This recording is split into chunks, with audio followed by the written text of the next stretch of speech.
5 benefits of being a planted tank hobbyist that no one talks about.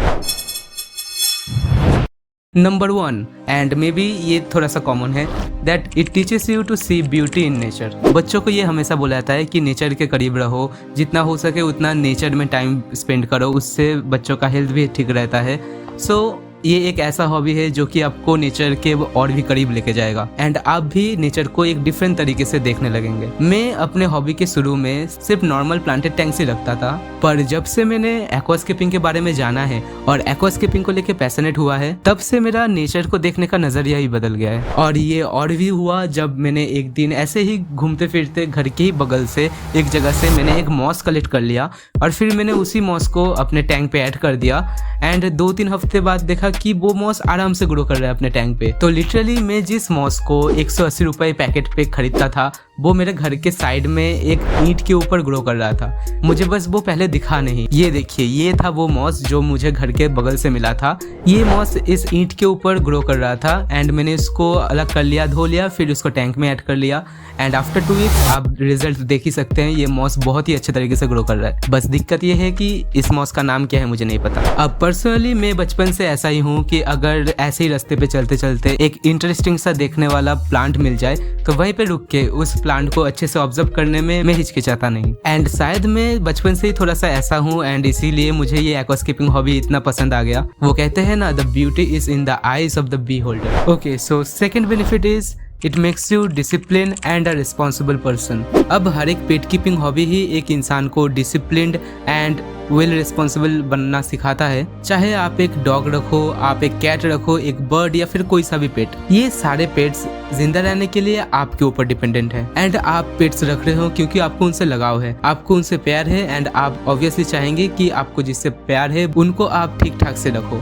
तो फिर ये आपको डिसिप्लिन और रिस्पॉन्सिबल बनना सिखाता है. जैसे मैं अगर प्लांटेड टैंक का एग्जाम्पल दूं तो फिर रोज सुबह उठ के आप भी शायद टैंक्स के लाइट्स को ऑन करते हैं, हर हफ्ते में शायद एक वाटर चेंज करते हैं एंड फिशेस को टाइम पे खाने भी देते हैं. तो ये सब आपको एक डिसिप्लिन एंड रिस्पॉन्सिबल पर्सन बनाता है. ऑल्सो अगर आपकी फिशेस को कोई डिजीज हो गया है तो फिर आप तुरंत लग पड़ते हैं कि कैसे उस डिजीज को हम लोग ट्रीट कर सकते हैं. उस डिजीज के बारे में और भी ज़्यादा जानकारी लेते हैं जितना हो सके, फिर उन फिशेस को अलग करके उनको ट्रीट करते हैं, फिर वेट करते हैं कब तक कि वो कैसा रिस्पॉन्स कर रहा है, वो ठीक हो रहा है या फिर नहीं हो रहा है. तो फिर ये चीज़ आपको बहुत ही एक रिस्पॉन्सिबल पर्सन बनाता है. अगर आप कोई पेरेंट्स हो और आप भी चाहते हैं कि आपका जो बच्चा है वो रिस्पॉन्सिबिलिटी एंड डिसिप्लिन सीखे कि कैसे किसी एनिमल का केयर करके उसको रखा जाता है, कैसे उसको ठीक ठाक से देखभाल करना पड़ता है, तो फिर मुझे लगता है कि फिश कीपिंग हॉबी आपके लिए बहुत ठीक रहेगा. क्योंकि एक 6-7 साल के बच्चे के लिए एक डॉग या फिर कैट का पूरा केयर करना, उनको वेटरनरी के पास लेके जाना, ये सब थोड़ा डिफिकल्ट हो सकता है.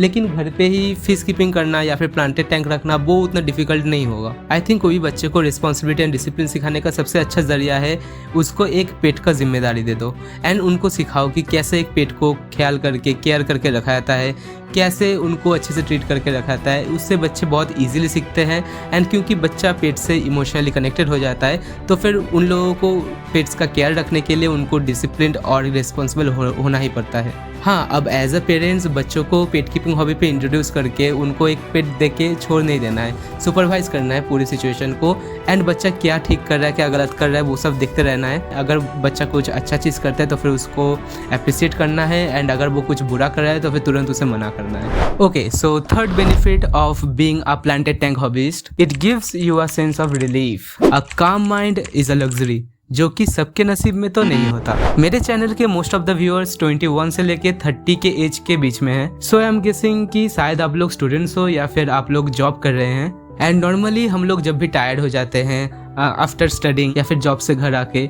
हम लोग रिलैक्स करने के लिए सोशल मीडिया खोल के ऐसे ही लेट जाते हैं बेड पे और सोशल मीडिया स्क्रॉल करते रहते हैं. और शायद वहाँ पे आप लोग देखते हैं कि आपका ही एज का एक लड़का बिलियनियर बन गया या फिर आपका ही एक दोस्त कहीं पे दूर घूमने गया है, बहुत अच्छे से एक जगह पे घूमने गया है, या फिर आपका दूसरा एक दोस्त ने एक नया बाइक ले लिया.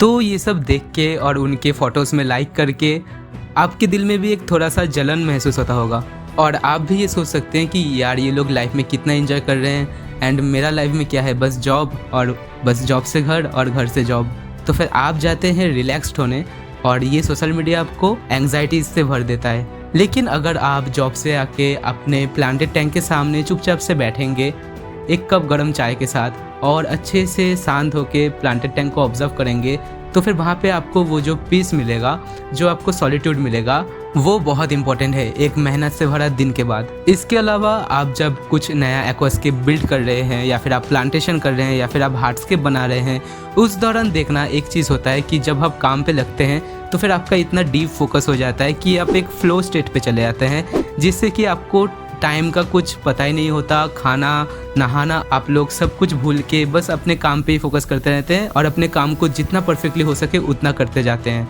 तो ये जो सॉलिट्यूड, ये जो डीप फोकस आपको हासिल होता है इस हॉबी पे, वो बहुत ही इंपॉर्टेंट है एक इंसान के लाइफ पे होना। ये सब रिलैक्सेशन के नाम पे सोशल मीडिया यूज़ करके आपको कभी भी एक पीसफुल माइंड नहीं मिलेगा। आप बस बैठे बैठे अपने लाइफ के साथ दूसरों के लाइफ को कंपेयर करते रहेंगे और फ्यूचर के बारे में बेकार ही स्ट्रेस लेते रहेंगे। तो क्यों ना उसके जगह पे प्लांटेड टैंक को एंजॉय किया जाए। अब सच कहूँ तो मैंने आपको अभी जो ये पूरा स्टोरी सुनाया, ये एक्चुअली मुझसे बहुत रिलेटेबल है, क्योंकि मैं लिटरली ऐसा फील करता हूँ। एंड मुझे जब बहुत ज़्यादा ओवर थिंकिंग या फिर बहुत ज़्यादा एंग्सियस फील होता है, तब मैं नॉर्मली अपने टैंक के मेंटेनेंस या फिर अपने टैंक को ही ऐसे बैठ के घूरने लग जाता हूँ। इससे मेरा दिल बहुत हल्का होता है। एंड सच को तो एक प्लांटेड टैंक के सामने बैठना मेरे लिए मेडिटेशन जैसा है, एक थेरेपी सेशन जैसा है। एक प्लांटेड टैंक के सामने बैठ के मैं जब चुपचाप बैठा रहता हूँ तब मेरे दिमाग में बहुत सारे ख्याल आते हैं। अब अगर आपको मेडिटेशन के बारे में पता है कि मेडिटेशन में हम लोग करते क्या हैं, मेडिटेशन पे हम लोग बस चुपचाप बैठते हैं और अपने दिमाग को सोचने देते हैं। जितना उसको फ्री का सोचना है सोच लेता है। उसके बाद एक टाइम आता है जिसको हम लोग एंड ऑफ थॉट फेज बोलते हैं, जहाँ पे जाके आपके दिमाग का जितना भी फालतू का टेंशन, जितना भी फालतू का थॉट्स आपको वो दिखाना चाहता है वो दिखाता है। उसके बाद आपका माइंड बहुत ही लाइट एंड फ्री हो जाता है। तो फिर जो लोग मेडिटेशन पे बिलीव करते हैं या फिर उनको पता है मेडिटेशन कैसे करना है, तो वो लोग अल्टीमेटली वही अचीव करते हैं आफ्टर एवरी मेडिटेशन सेशन। तो फिर मेरे लिए ये हॉबी या फिर एक्वास्केपिंग हॉबी या फिर प्लांटेड टैंक के सामने बस बैठना भी एक मेडिटेशन या फिर थेरेपी जैसा होता है। आप अगर अपने घर से निकल के रास्ते पे देखेंगे तो फिर आप देखेंगे कि सारे लोग दौड़ रहे हैं। हर एक इंसान बिजी है, हर एक इंसान कहीं ना कहीं जाना चाहता है, हर एक इंसान के दिमाग में टेंशन है, स्ट्रेस है। अब मैं ये नहीं कह रहा हूँ कि आपको अपने लाइफ के बारे में टेंशन नहीं लेना चाहिए, लेकिन उसके साथ आपको खुद को सॉलिट्यूड भी देना है, जिससे कि आप नए आइडियाज़ को ला सके अपने दिमाग पे, अपने क्रिएटिविटी एंड आर्टिस्टिक साइड को भी बूस्ट कर पाए। और अगर आप भी सोशल मीडिया देख के ऐसा फील करते हैं कि आपके बाकी दोस्तों का लाइफ बहुत अच्छा है, आपका अच्छा नहीं है, तो फिर एक चीज़ समझ लो कि सबका टाइम सेम नहीं होता। आप बस अपने लाइफ पे फोकस कीजिए एंड जितना हो सके उतना हार्ड वर्क करते जाइए। जब आपके लाइफ का अच्छा टाइम आएगा तब आप भी इंजॉय करेंगे। अगर आपको पीसफुल लाइफ चाहिए तो फिर सॉलिट्यूड एंड पॉजिटिविटी को एम्ब्रेस कीजिए, जो कि ये हॉबी आपको देता है। एंड अगर आपको नेगेटिविटी एंड स्ट्रेसफुल लाइफस्टाइल चाहिए तो फिर आप सोशल मीडिया पे ही ठीक है। ओके, सो फोर्थ बेनिफिट ये है कि प्लांटेड टैंक या फिर एक्वास्केपिंग हॉबी आपका जो भी क्रिएटिव एंड आर्टिस्टिक साइड है उसको और भी ज़्यादा एम्ब्रेस करता है। अगर आप प्लांटेड टैंक से धीरे धीरे एक्वास्केपिंग की तरफ ट्रांजिशन कर रहे हैं तो फिर आपने भी ज़रूर ये नोटिस किया होगा कि एक्वास्केपिंग के दौरान आपको बस एक प्लांट से भरा हुआ टैंक नहीं चाहिए, आपको आपके घर के लिए एक शो पीस चाहिए जिसे लोग देख के अप्रिशिएट करें, जिस टैंक को देख के लोग थोड़ा सा रुके और वेट करें टैंक को अच्छे से ऑब्जर्व करने में और उसके बारे में थोड़ा सा सोचने में। तो ये हॉबी आपके आर्टिस्टिक एंड क्रिएटिव साइड को भी एम्ब्रेस करता है, जिससे कि आप क्रिएटिव होके नए नए आइडियाज से एंड जितना हो सके उतना आर्टिस्टिक पॉइंट ऑफ व्यू से आप खुद का एक टैंक क्रिएट कर सकते हैं। आपने भी ये फील किया होगा कि एक्वास्केपिंग पे आपको नेचर को आर्टिस्टिक पॉइंट ऑफ व्यू से देखना होता है एंड फिर अपने क्रिएटिव स्किल्स को यूज़ करके सेम नेचर जैसा व्यू आपको अपने टैंक पे क्रिएट करना पड़ता है। और इसको क्रिएट करने के लिए आपको अपना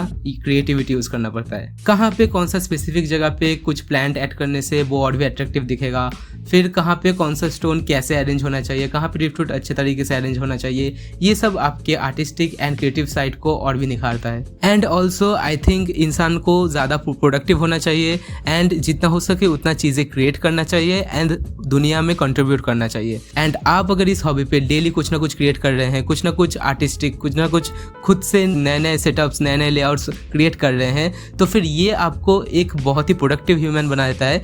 और इससे आपकी ज़िंदगी के बाकी जगह पे जहाँ पे आपका प्रोडक्टिविटी बहुत मैटर करता है, वहाँ पे भी आप देख सकते हैं कि पहले से आपका प्रोडक्टिविटी थोड़ा और बढ़ गया है। And fifth benefit of being a planted tank keeper, ये हॉबी आपको लाइफ के बारे में सिखाता है। अगर आप लोग अच्छे से सोचेंगे तो फिर आप जब इस हॉबी के साथ बहुत डीपली कनेक्टेड हो जाएंगे ना, तो फिर इस हॉबी पे आपको whole range of emotion feel होगा। डिफरेंट फिशेस एंड स्ट्रीम्स के प्रति आपका लव, उनको केयर और रिस्पॉन्सिबिलिटी के साथ ठीक ठाक से रखना और एक डिसिप्लिन के साथ उनको फीड करना, अपने फिशेस को खेलते हुए या फिर ब्रीड करते हुए देख के हैप्पी फील होना, या फिर एक फिश का डेथ हो जाने पे सैड फील होना, फिशेस पे व्हाइट स्पॉट डिजीज होने पे उनको लेके टेंशन लेना, डरना कि इस डिजीज से कहीं ये फिशेस मर ना जाए। मतलब ये हॉबी आपको whole spectrum of emotions feel करवाता है। And at the end life क्या है? इमोशंस ही तो है। अगर आप एक इंसान की ज़िंदगी से सारे इमोशंस को हटा लेंगे तो फिर भला उस इंसान की ज़िंदगी में क्या रह जाएगा? लास्ट पे मैं एक और पॉइंट ऐड करूंगा, that is money and aquascaping या फिर प्लांटेड टैंक हॉबी। अब बहुत लोग ये बोलते हैं कि ये बहुत एक्सपेंसिव हॉबी है। मैं उनके लिए बस एक चीज कहूंगा कि शायद ये हॉबी एक्सपेंसिव नहीं है एंड आपका इस हॉबी के बारे में थिंकिंग सही नहीं है। अगर आप घर पे 4-5 प्लांटेड टैंक नहीं रखेंगे और एक ही प्लांटेड टैंक रखेंगे एंड उस पर अपना पूरा फोकस देंगे तो फिर आई थिंक ये हॉबी उतना एक्सपेंसिव नहीं है। एंड ऑल्सो अगर आप 4-5 टैंक्स ना रख के एक ही टैंक रखेंगे तो फिर आपका टाइम भी सेव होगा एंड आपका मनी भी सेव होगा एंड आपको मेंटेनेंस पे उतना ज्यादा मेहनत भी नहीं करना पड़ेगा। एंड अगर आप प्लांटेड टैंक नहीं बट एक्वास्केपिंग पे इंटरेस्टेड है तो फिर मैं कहूंगा कि एक 60 सेंटीमीटर वाला टैंक से शुरू करो एंड एक ही टैंक पे फोकस करो एंड कोशिश करो जितना टाइम हो सके उतना टाइम आप लो के एक अच्छे से हार्डस्केप बना के फिर उसमें प्लांटेशन शुरू करो। अब एक्वास्केपिंग के बारे में ये एक चीज है कि आप जितना ज्यादा टैंक को स्केप करेंगे, एक्वास्केप बनाएंगे जितना, उतना ही आपका एक्सपीरियंस बढ़ता जाएगा एंड उतना ही आपका एक्वास्केपिंग नॉलेज अच्छा बनता जाएगा। एंड एक्वास्केपिंग में सिर्फ एक्वास्केप का नॉलेज जरूरी नहीं है, उसमें प्लांट नॉलेज भी इन्वॉल्व होता है, कैसे हेल्दी प्लांट्स को ग्रो करना पड़ता है। तो फिर अगर आप एक्वास्केपिंग पे इंटरेस्टेड हो तो फिर मैं सजेस्ट करूंगा कि पहले आप ये सीखो कि कैसे हेल्दी प्लांट को ग्रो किया जाता है। एंड टू बी ऑनेस्ट मैं मानता हूँ कि मुझे भी अभी तक ये नहीं पता कि प्लांट्स को हेल्दी कैसे ग्रो किया जाता है। मोस्ट ऑफ द प्लांट्स मुझे ग्रो करना आता है लेकिन सब प्लांट्स मुझे अच्छे तरीके से ग्रो करना नहीं आता है एंड मैं उस पर अभी भी काम कर रहा हूँ। लेकिन सबसे ज्यादा जरूरी क्या है वो कि ओवरथिंक ना करें और इसको करना शुरू कीजिए। आप जब भी कोई चीज को करना शुरू करते हैं तब आप जितना सीखते हैं आप उसके बारे में पढ़ के भी उतना नहीं सीख पाएंगे, क्योंकि प्रैक्टिकली कोई चीज को करना और किसी चीज को करने से पहले उसके बारे में प्रिपरेशन लेना जमीन आसमान का डिफरेंस होता है। तो आज के लिए इतना ही एंड ये एक ऐसा वीडियो था जो मैं बहुत दिनों से बनाना चाहता था आप लोगों के लिए। तो मैं और भी वीडियोस लाता हूँ एंड मैं फ्यूचर में लाऊंगा भी। एंड ये एक ऐसा वीडियो था जो कि मैं बनाना चाहता था, आप लोगों के साथ शेयर करना चाहता था। तो फिर अगर वीडियो अच्छा लगा है तो फिर वीडियो को एक लाइक कर देना एंड चैनल को सब्सक्राइब कर लेना, क्योंकि 1000 सब्सक्राइबर्स के हम लोग बहुत ही करीब है। एंड मैंने तो ऑलरेडी बोला ही है कि अगर 1000 सब्सक्राइबर हो जाएगा तो फिर मैं कुछ नया ट्राई करूंगा एंड जिसमें मुझे आप लोगों का भी इन्वॉल्वमेंट चाहिए। तो हम मिलते हैं नेक्स्ट वीडियो पे, तब तक take care and keep aquascaping.